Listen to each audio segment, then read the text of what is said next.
बिहार में बीपीएससी छात्रों पर लाठीचार्ज हुआ है। बातचीत करने के लिए हमारे साथ हैं जेडीयू के राष्ट्रीय प्रवक्ता राजीव रंजन प्रसाद।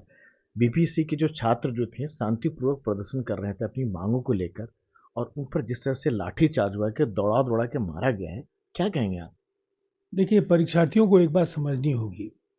न बीपीएससी के नोटिफिकेशन में नॉर्मलाइजेशन का जिक्र था और न ही बिहार के 911 केंद्रों पर किसी तरह की अनियमितता हुई। वहां शांतिपूर्ण तरीके से परीक्षा का संचालन हुआ।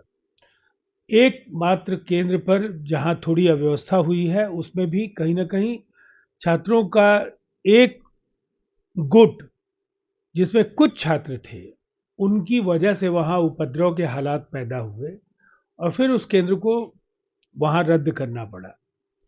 अब उकसावा जो उकसावे की राजनीति करने वाले लोग हैं, अब तेजस्वी जी की शिक्षा तो इतनी भी नहीं है कि वो बीपीएससी की नहीं, लेकिन परीक्षाओं में उकसावे वाली शामिल हो बात सके। पर आते हैं बाद में, लेकिन उकसावे वाली चली बात सही हो भी सकती है।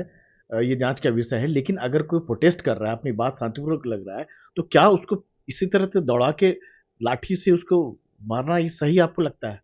नहीं, मुझे लगता है सारे तथ्य सामने आपके आ जाएंगे। ये आरोप लग रहे हैं, लेकिन ऐसी घटनाएं वीडियो में तो तब तक नहीं होती वीडियो में हैं। कम से कम दिख तो रहा है सब कुछ। नहीं दिख रहा है, उसके पहले क्या परिस्थितियां रही होंगी जिसकी वजह से ये कार्रवाई करनी पड़ी।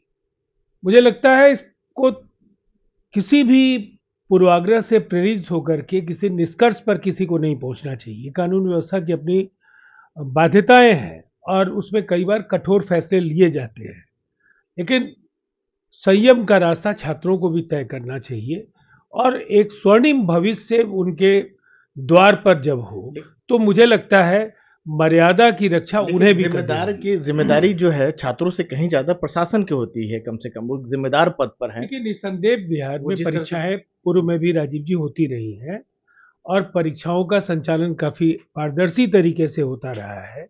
जब भी किसी अनियमितता की जानकारी हुई है, बड़े फैसले हुए हैं और मुझे ऐसा लगता है इसे तुल देने के बजाय जो कई बड़े अवसर उनके समक्ष हैं।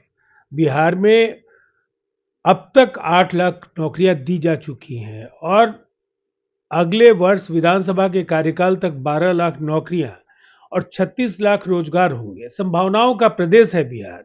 इसको आगे ले जाने में छात्रों और नौजवानों आपके को भी राज्य सरकार के साथ खड़े दिखना आपके चाहिए। पूर्व सहयोगी और बिहार के पूर्व मुख्यमंत्री जो हैं लालू प्रसाद यादव, ये कह रहे हैं कि सारे नेताओं को कह रहे हैं कि अब वहाँ सांसद को, विधायकों को, कि आप बच्चे जहाँ बैठे हुए हैं उनका साथ दीजिए, चाहिए उनको।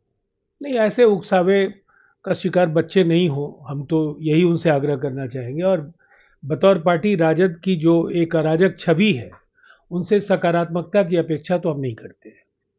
लेकिन क्या लगता है कि इस पूरे मामले की एक निष्पक्ष जांच नहीं होनी चाहिए?